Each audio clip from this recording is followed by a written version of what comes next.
The nurses outside my hospital room spoke Spanish about pulling the plug and thought I was unconscious. The motorcycle accident happened on a Thursday afternoon in early November, when a delivery truck ran a red light at the intersection of 5th and Madison. I was heading home from my shift at the bookstore, taking my usual route through downtown Portland, when the truck's front bumper caught my rear wheel and sent me flying across 2 lanes of traffic. My helmet cracked against the pavement hard enough to split it down the middle, and the last thing I remember before everything went dark was the sound of tires squealing and someone screaming. The next thing I knew, I was waking up in what felt like a fog, unable to move or open my eyes but vaguely aware of voices around me and the steady beeping of machines. My name is Daniel Ortega, and I spent 11 days in what doctors called a minimally conscious state, while hospital staff discussed ending my life in Spanish right outside my room, completely unaware that I understood every single word they were saying. The first few days after the accident were a complete blank, just darkness and occasional flashes of sensation that might have been real or might have been dreams. According to the medical records I read later, I was brought into Providence Memorial Hospital with severe head trauma, 3 broken ribs, a fractured collarbone, and internal bleeding that required emergency surgery. The neurosurgeon, Dr. Whitmore, induced a medical coma to reduce brain swelling and give my body time to stabilize. For 72 hours I was completely hooked up to a ventilator and surrounded by machines monitoring every function. My father flew in from San Diego the day after the accident and barely left my bedside, while my younger sister Lucia drove up from Eugene and spent hours reading to me even though I couldn't respond. They were told the first week would be critical, that my brain activity was present but minimal, and that there was no way to know if I'd wake up or what condition I'd be in if I did. On day 4, they started reducing the sedation to see if I'd regain consciousness on my own. That's when things got complicated, because I didn't wake up the way they expected. I could hear sounds and feel sensations, but I couldn't open my eyes or move any part of my body. It was like being trapped inside a broken machine, aware of everything happening around me, but unable to signal that I was actually there. The medical term for it is locked-in syndrome, though the doctors didn't realize that's what was happening at first. They assumed I was still deeply unconscious based on my lack of response to stimuli, even though inside my head I was screaming at them to notice I was awake. The first clear memory I have after the accident was hearing my father's voice close to my ear, speaking in English about how strong I was and how I needed to fight. His hand was holding mine, squeezing gently, and I tried with everything I had to squeeze back, but my fingers wouldn't respond to the commands my brain was sending. Dr. Whitmore came by that evening to check on me and explained to my father that my Glasgow Coma Scale score was still very low, indicating minimal brain function. He said the next few days would show whether the swelling had caused permanent damage or if I might gradually improve. I wanted to scream that I could hear him, that I understood every word, but my body remained completely unresponsive. After he left, I heard my father crying quietly beside my bed, and the sound of his grief was worse than any physical pain from my injuries. Lucia arrived shortly after and started reading from 100 Years of Solitude in Spanish, the way our grandmother used to read to us when we were kids. Her voice was soothing and familiar, and I focused on the words, trying to use them as an anchor to stay present instead of drifting back into the fog. She read for almost an hour before a nurse came in to check my vitals and told her visiting hours were ending soon. The nursing staff rotated in 3 shifts, and most of them were professional and kind when they came to turn me or adjust my IV or check the machines. But there were 2 nurses on the night shift who spoke Spanish to each other while they worked, clearly assuming that the unconscious white guy in the bed couldn't understand them. I heard them for the first time on my 5th night in the ICU, their voices carrying from the hallway outside my room as they discussed their patient assignments. One of them, whose voice was higher and younger sounding, complained about having to deal with the vegetable in room 412, that's what she called me, a vegetable. The other nurse, older with a raspier voice, laughed and said, "At least vegetables don't complain or ring the call button every 5 minutes." Their casual cruelty shocked me, but I couldn't do anything except lie there and listen as they continued their conversation just outside my door. The younger nurse, I later learned her name was Carmen from her badge when she leaned over me, came in to adjust my feeding tube and spoke to her colleague in rapid Spanish about how it was a waste of resources keeping people like me alive when the outcome was probably going to be death or permanent vegetation anyway. She said it matter-of-factly, like she was discussing the weather, while her hands efficiently checked the tube placement and recorded numbers on my chart.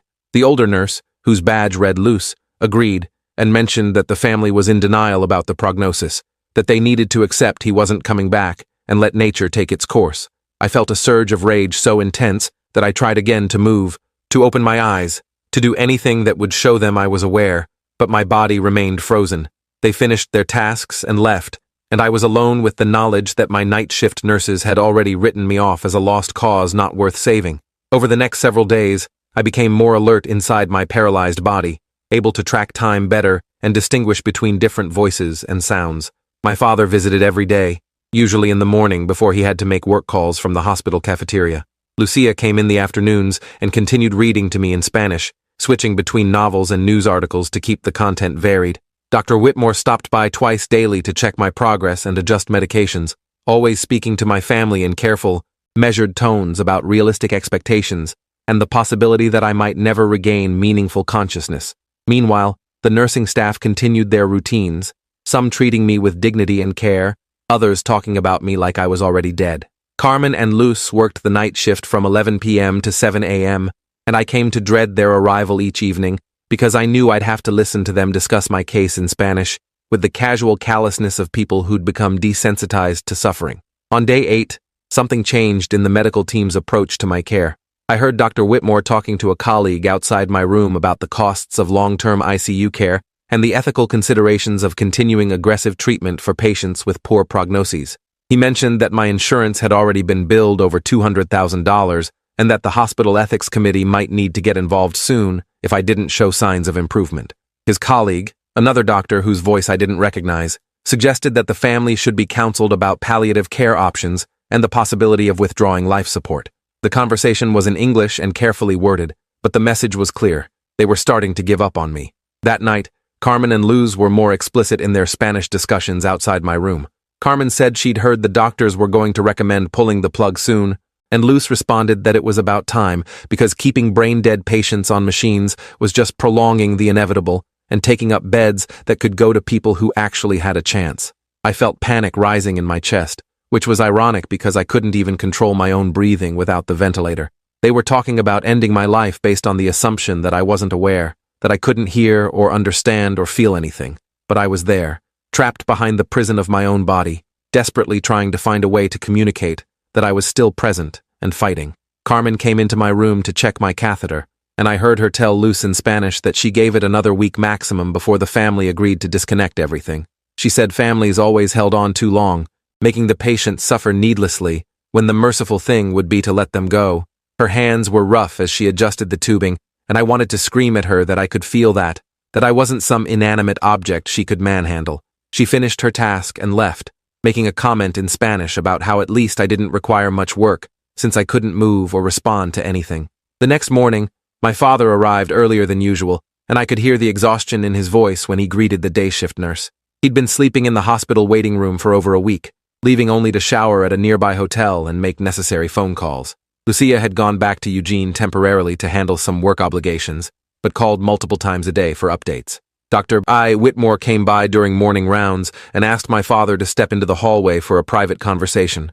I couldn't hear everything they said, but I caught enough words to understand they were discussing next steps and the possibility of moving me to a long-term care facility if my condition didn't improve. My father's voice cracked when he asked if there was any chance I'd wake up, and Dr. Whitmore's response was carefully non-committal, lots of medical jargon that essentially meant they didn't know but weren't optimistic.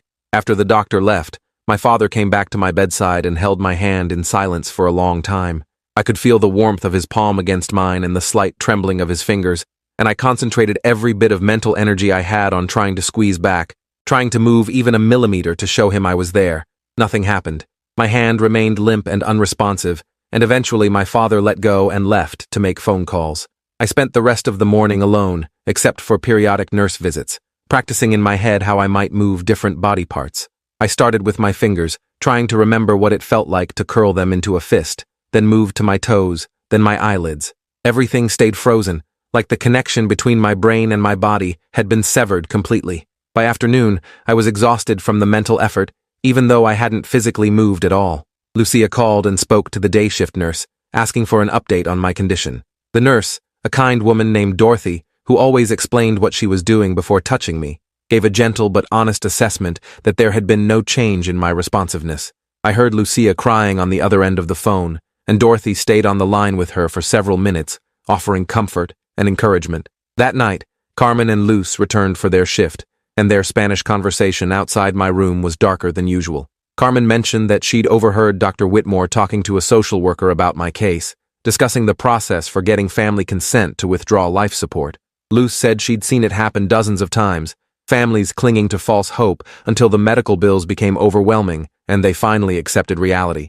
She described the process in clinical detail, how they'd remove the breathing tube and stop the medications, how death usually came within minutes or sometimes hours depending on the patient's condition. Carmen asked if they'd keep me sedated during the process, and Luce said probably, though sometimes with vegetative patients they didn't bother since there was supposedly no awareness of discomfort. The casual way they discussed my potential death, in Spanish right outside my door, while assuming I couldn't understand, filled me with a terror I'd never experienced before. I had to find a way to communicate, to show them I was conscious and aware. I spent the entire night after they finished their rounds trying different techniques I'd read about in a neuroscience article years ago. I tried to change my breathing pattern, though the ventilator controlled most of that. I tried to move my eyes beneath my closed lids. I tried to twitch any muscle anywhere in my body. Hours passed with no success, and by morning, I was mentally and emotionally exhausted.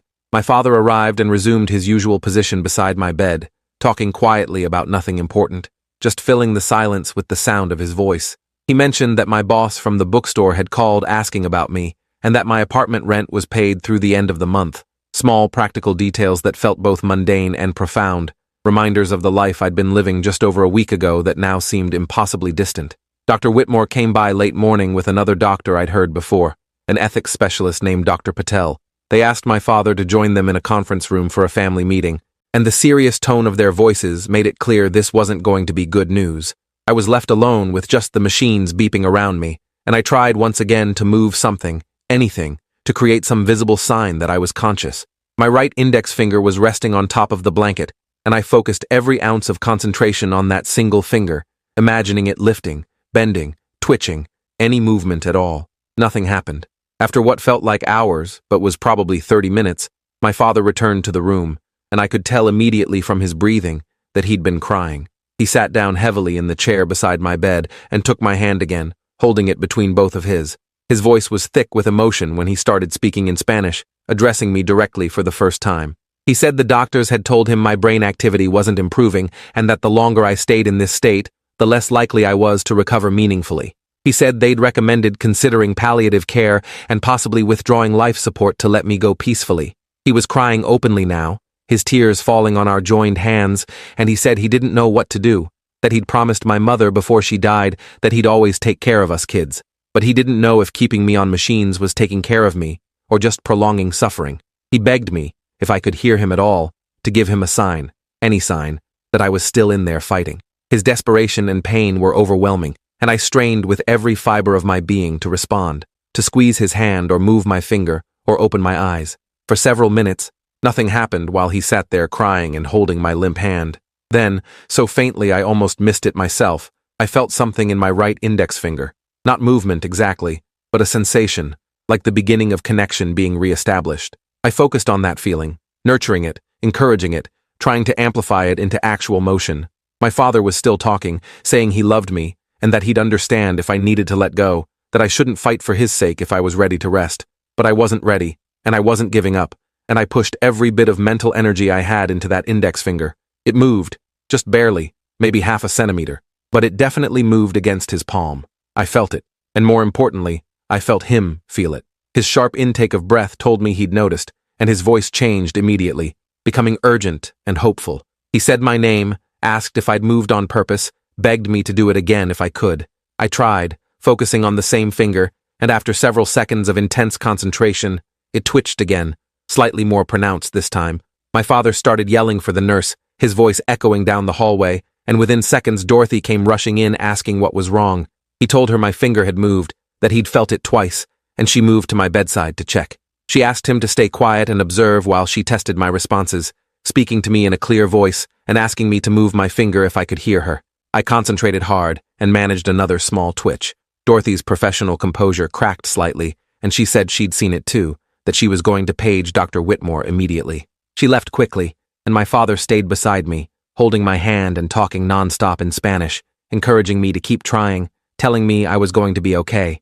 I was exhausted from the effort of moving that one finger, but I'd done it. I'd created a visible sign that I was conscious and aware. Dr. Whitmore arrived within 15 minutes, moving faster than I'd ever heard him move before. He brought another neurologist with him, Dr. Kim, and they performed a series of tests, asking me to move my finger in response to specific questions. Yes meant move once, no meant don't move. Could I hear them? One twitch. Did I know where I was? One twitch. Was I in pain? No movement. Did I understand we were at a hospital? One twitch. The questions went on for almost an hour, and while I couldn't answer them all because the finger movements were exhausting and inconsistent, I managed enough responses to convince them I was genuinely conscious and comprehending. Dr. Whitmore's voice had completely changed from the resignation I'd heard earlier, now filled with excitement and clinical fascination. He told my father this was extraordinary, that I was showing signs of locked-in syndrome rather than true unconsciousness, which changed everything about my prognosis and treatment plan. They scheduled an immediate MRI and additional neurological tests, and suddenly my room was full of activity as nurses prepared to transport me. I heard Dr. Whitmore calling other specialists and describing my case, his voice animated in a way I'd never heard before. Carmen and Luce's shift would be starting in a few hours, and I found myself almost looking forward to their arrival, to the moment when they'd discover that the vegetable they'd been discussing pulling the plug on was actually fully conscious and had understood every word they'd said. But first, I had to get through the battery of tests they were planning. The transportation process was uncomfortable and disorienting, being wheeled through hallways while unable to see or move, hearing snippets of conversation from staff we passed. The MRI machine was loud and claustrophobic, even though I couldn't move to express my discomfort, just had to lie there while it scanned my brain for however long the test required.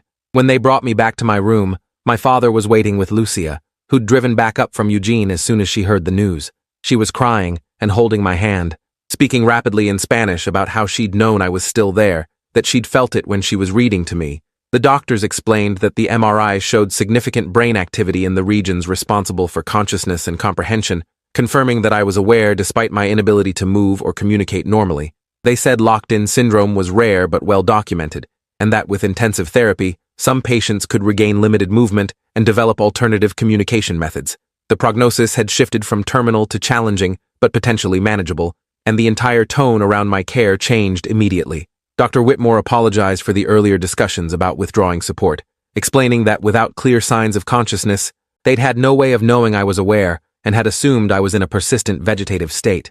That evening, as visiting hours ended and my family reluctantly left for the night, I waited for Carmen and Luce to arrive for their shift.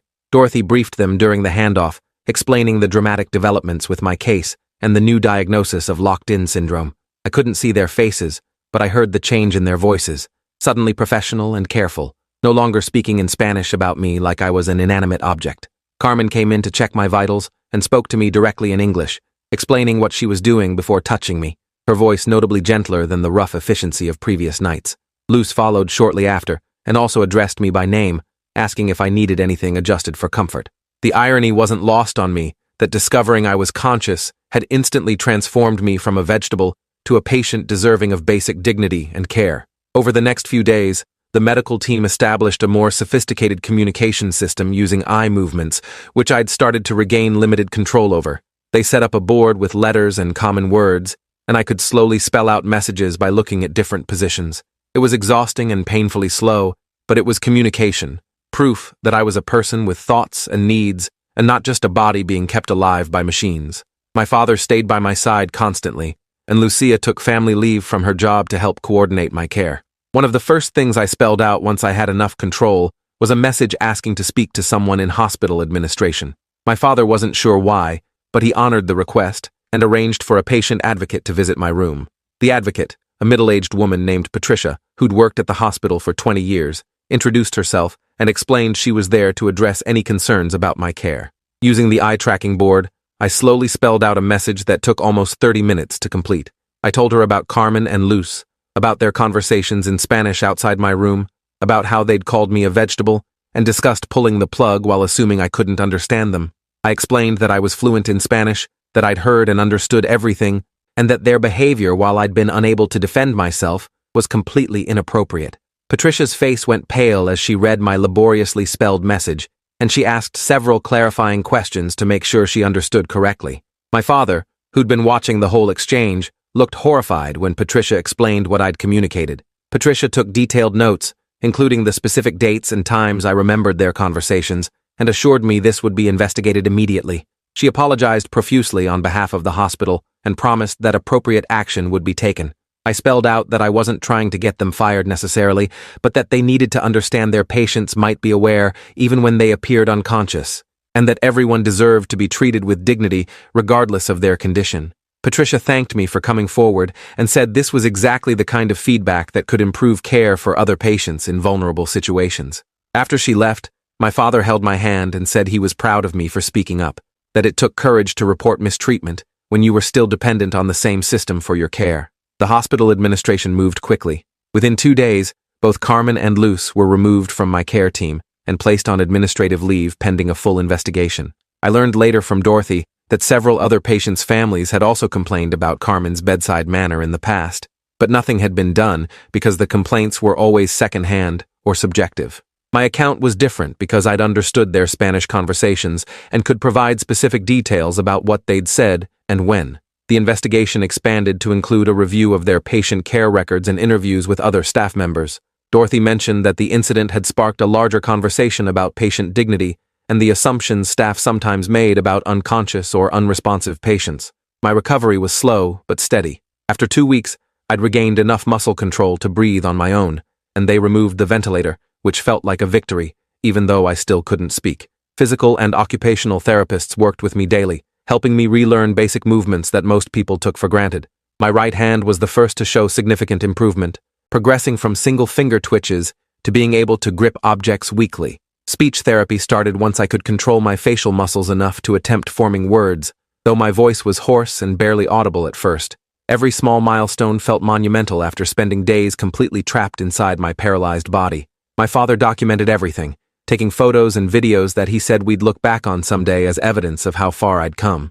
3 weeks after the accident, I was transferred out of ICU to a regular hospital room, which felt like graduating to a new level of recovery. The room had a window with actual sunlight, and my family could visit during extended hours without the strict ICU restrictions. Lucia brought my laptop and set up a text-to-speech program that I could control with eye movements, giving me a much faster way to communicate than spelling things out letter by letter. The technology wasn't perfect, but being able to generate full sentences and have conversations at a semi-normal pace was incredibly freeing. I used it to thank the nurses who'd treated me with kindness, even when they thought I couldn't perceive it, and to chat with friends who visited and needed reassurance that I was still myself, despite the physical limitations. The hospital's investigation into Carmen and Luz concluded after 3 weeks. Patricia came to my room to update me on the outcome, explaining that both nurses had been terminated for violations of patient dignity and professional conduct standards. The specific Spanish conversations I'd reported had been corroborated by checking which patients they'd been assigned to on those nights and matching my timeline to their shift logs. Other staff members had also come forward during the investigation with their own concerns about the 2 nurses' attitudes toward certain patients. Patricia said the hospital was implementing new training programs for all staff about locked-in syndrome and the importance of maintaining professional behavior around all patients, regardless of their apparent consciousness level. She thanked me again for speaking up and said my experience would likely prevent similar situations with other vulnerable patients. I had mixed feelings about the outcome. Part of me felt guilty that 2 people had lost their jobs because of my report, but a larger part recognized that their behavior had been genuinely harmful and could have resulted in my death if I hadn't found a way to communicate. They'd discussed withdrawing my life support while I was fully conscious and aware, treating me like an inconvenient object rather than a human being. That wasn't acceptable regardless of the circumstances, and other patients deserved better care than what Carmen and Luz had been providing. My father said I'd done the right thing, that accountability was important, especially in healthcare settings where patients were often powerless to advocate for themselves. Lucia agreed and pointed out that if Carmen and Luz had been comfortable saying those things about me, they'd probably said similar things about other patients who truly were unconscious and would never be able to report it. By the end of my 4th week in the hospital, I'd regained enough function to feed myself with assistance and to speak in short sentences, though my voice was still weak and my words sometimes slurred.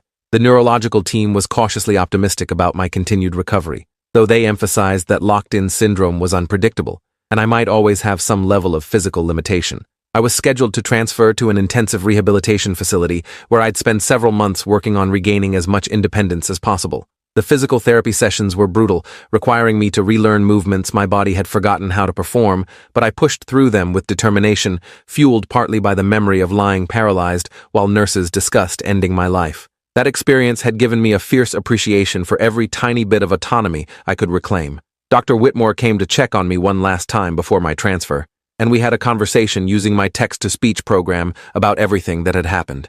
He apologized again for the initial discussions about withdrawing support, explaining that medical ethics in cases of severe brain injury were incredibly complex and that doctors had to make difficult decisions with incomplete information. I understood his position intellectually, but emotionally, it was still difficult to reconcile that the same doctors who'd saved my life had also seriously considered ending it. He acknowledged that discomfort and said it was why my case would be used as a teaching example in medical ethics courses, an illustration of why doctors needed to be extremely cautious about assumptions regarding patient consciousness. He promised to follow my recovery progress and said he hoped to see me walking into his office someday under my own power. The rehabilitation facility was intense but effective. I worked with therapists 8 hours a day, 6 days a week, gradually rebuilding strength and coordination in my muscles. My speech improved significantly within the first month, going from barely audible whispers to relatively normal conversation with only occasional slurring. My fine motor control came back slower, but by month 3, I could type on a keyboard and handle basic self-care tasks without assistance. The occupational therapist said I was an unusually motivated patient, and I told her about lying paralyzed and listening to nurses discuss pulling my plug, which she said explained a lot about my drive to recover. Walking was the biggest challenge because my balance and coordination had been severely affected, but with leg braces and a walker, I managed my first independent steps 4 months after the accident. My father and Lucia visited every week, bringing news from the outside world and encouragement when the therapy sessions became overwhelming. Friends from the bookstore sent cards and videos, and my boss assured me my job would be waiting whenever I was ready to return. The psychological aspects of recovery were almost as challenging as the physical ones, dealing with PTSD from the accident and from the experience of being trapped in my body. The facility's psychologist specialized in trauma, and our sessions helped me process the fear and anger I felt about everything that had happened. She said locked-in syndrome survivors often struggled with trust issues in medical settings, and I certainly fit that pattern, becoming anxious whenever healthcare workers spoke in languages other than English around me. 6 months after the accident, I was discharged from the rehabilitation facility with a walker and instructions for continuing outpatient therapy. I moved in with my father temporarily while I worked on regaining full independence, and Lucia came up from Eugene most weekends to help with tasks I still struggled with. The motorcycle was a total loss, and I had no intention of ever riding again, but I'd survived with my cognitive function intact and a decent chance of eventually living independently. My case had become somewhat known in medical circles, discussed in journals and at conferences as an example of locked-in syndrome with successful recovery. Dr. Kim, the neurologist who'd done my initial testing, asked if I'd be willing to participate in a research study about conscious awareness in apparently unconscious patients, and I agreed, hoping my experience might help improve diagnostic techniques. The bookstore welcomed me back for limited hours after 7 months, and being able to work again, even just a few shifts a week, felt like reclaiming a piece of my pre-accident identity. Customers who'd heard about what happened would sometimes ask questions, and I'd gotten comfortable with a brief explanation about the accident and recovery. What I didn't usually mention was the part about the nurses discussing pulling my plug in Spanish, assuming I couldn't understand. That detail felt too personal and complex to share casually, though I did talk about it in therapy and occasionally with close friends.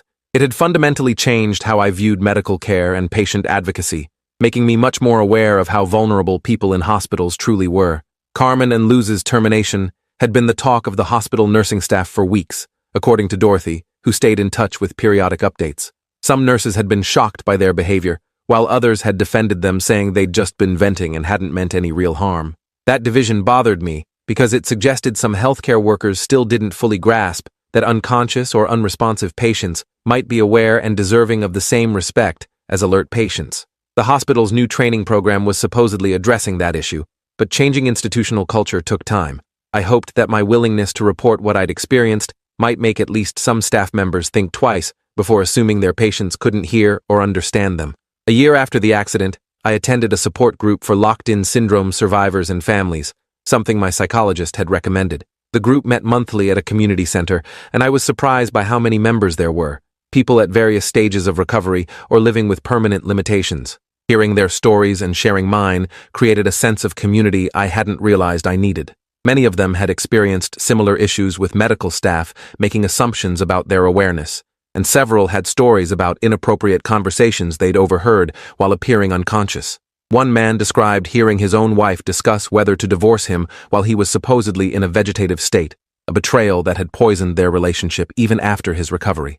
A woman talked about nurses making crude jokes about her appearance while bathing her, comments she'd heard and remembered, despite having no way to respond at the time. These stories reinforced that my experience with Carmen and Luz wasn't an isolated incident, but part of a broader problem in how some healthcare workers viewed and treated incapacitated patients. The support group discussed strategies for patient advocacy and ways to educate medical staff about the possibility of hidden consciousness. Several members had become involved in efforts to improve hospital protocols, and I found myself joining them at a hospital ethics board meeting to share our perspectives. Speaking publicly about my experience was nerve-wracking, but I managed to explain clearly what it had been like to be fully conscious while staff discussed ending my life, and how their assumption that I couldn't understand Spanish had led to conversations that no patient should have to overhear about themselves. The ethics board seemed genuinely affected by the testimony, and several members asked thoughtful questions about how they could better protect vulnerable patients. One board member mentioned that they were considering implementing a policy requiring all patient discussions, even in staff lounges or hallways, to be conducted with the assumption that patients or family members might overhear and understand regardless of language or apparent consciousness level. It wasn't a perfect solution, but it was a step toward cultural change. Another member suggested regular training updates that included stories from patients like me, first-hand accounts of what hidden consciousness felt like and how staff behavior had impacted our recovery and well-being. My physical recovery plateaued around the 18-month mark, leaving me with some permanent limitations, but overall good function. I could walk without assistance, though I tired easily, and my fine motor control was good enough for most daily tasks. My speech was almost completely normal, except when I was very tired or stressed. The neurological team said this was probably as close to full recovery as I'd get, that the remaining deficits were likely permanent due to the severity of my initial brain injury. I'd made peace with that, grateful for what I'd regained, rather than dwelling on what was lost. The fact that I'd survived at all, much less with my cognitive abilities intact, felt like a miracle when I thought about how close I'd come to having life support withdrawn while I was fully conscious inside my paralyzed body. My father eventually admitted that he'd been hours away from signing the papers to withdraw life support when my finger had twitched. Dr. Whitmore had scheduled a family meeting for that afternoon to finalize the decision, and my father had spent the morning praying for a sign, any indication of whether he was making the right choice. He said feeling my finger move against his palm had been the clearest answer to prayer he'd ever received, and he'd never doubted since that moment that I was going to survive. Lucia said she'd always felt my presence when she read to me in Spanish, that she'd sensed I was listening even when the doctors insisted I was unconscious. Looking back, I realized how fortunate I'd been that my family hadn't given up sooner, that I'd regained the ability to communicate before the ethics committee meeting that Dr. R. Whitmore had mentioned. The settlement from the motorcycle accident provided enough financial cushion that I didn't have to rush back to full-time work, giving me space to focus on recovery and advocacy work. I started speaking at nursing schools and medical conferences about patient dignity and the importance of never assuming unconsciousness means unawareness. The talks were emotionally draining but felt important, like taking something terrible that had happened and using it to potentially improve care for others. Students always had thoughtful questions, and I appreciated their genuine interest in learning from my experience. Some shared stories about clinical rotations where they'd witnessed staff making assumptions about unresponsive patients, and several said my talk had changed how they'd approach patient care in their future careers. Carmen and Luz never reached out to apologize, and I didn't expect them to. Patricia from the hospital administration mentioned that both had found work at other facilities, though presumably with the termination on their records, future employers would ask questions. I hoped the experience had taught them something about patient dignity, but I'd never know for sure. What I did know was that their behavior, while hurtful and inappropriate, had ultimately motivated me to advocate for better patient care standards.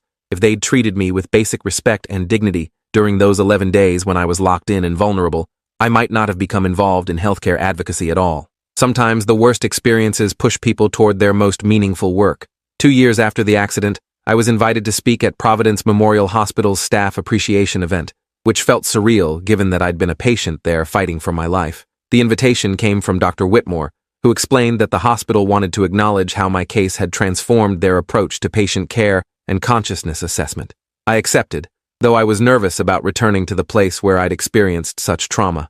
Walking through the hospital entrance with my father beside me for support, I remembered being wheeled through these hallways on a gurney, unable to move or see but hearing everything around me. The ICU floor looked different from a mobile perspective, and several nurses from my time there recognized me and stopped to chat, marveling at my recovery. My speech at the event focused on the importance of treating every patient with dignity, regardless of their apparent consciousness level, and I shared specific examples from my time in the locked-in state. I mentioned hearing staff members discuss my prognosis in ways that assumed I couldn't understand, and how isolating and terrifying that had been. I thanked the nurses and doctors who'd treated me with respect and kindness, even when they thought I couldn't perceive it, and I acknowledged that healthcare workers face enormous stress and challenges that can lead to compassion fatigue. But I emphasized that patients are always deserving of basic human dignity, and that the words spoken around them matter even when they can't respond. The room was completely silent when I finished, and several staff members approached afterward to thank me for sharing my story and to promise they'd remember my words when caring for future patients. Dr. Whitmore pulled me aside before I left and mentioned that the hospital had implemented several policy changes directly because of my case. All staff now received annual training on locked-in syndrome and hidden consciousness. Patient discussions were required to be conducted as if the patient could hear and understand, and they'd improved their neurological assessment protocols to catch signs of awareness more quickly. He said my willingness to report what I'd experienced with Carmen and Luce, despite the potential awkwardness of remaining under the same hospital's care, had been the catalyst for meaningful institutional change. He hoped I felt proud of that legacy, because the policies I'd influenced would protect countless future patients in vulnerable situations. Looking back from the perspective of 2 years, the entire experience felt both distant and intensely present. I'd survived a traumatic accident, endured 11 days trapped in my own body, overheard medical staff discussing ending my life, found a way to communicate my awareness, reported serious misconduct despite being dependent on the same system, and spent months relearning basic functions most people never think about. The journey had been exhausting and terrifying and painful, but it had also given me purpose and perspective I'd never had before. I understood vulnerability in a way most people fortunately never would, and that understanding made me more empathetic to others facing medical challenges or depending on caregivers for basic needs. My story had a relatively happy ending, successful recovery and meaningful advocacy work, and policy changes that would help others. But I never forgot how easily it could have gone differently, how close I'd come to having my life support withdrawn while I was fully conscious and aware. That knowledge stayed with me, a reminder of how fragile the line between life and death could be, and how critical it was that healthcare workers maintained their compassion and professionalism even in the most challenging circumstances. The nurses outside my hospital room had spoken Spanish about pulling the plug, confident that I couldn't understand. They'd been wrong about that, and their mistake had ultimately led to positive changes in how vulnerable patients were treated. Sometimes the universe provided teachable moments in the most unexpected and difficult ways, and it was up to us to learn from them and do better going forward. Appreciate you watching this far. If you enjoyed it, drop a like, leave a comment, and subscribe so you won't miss the next story.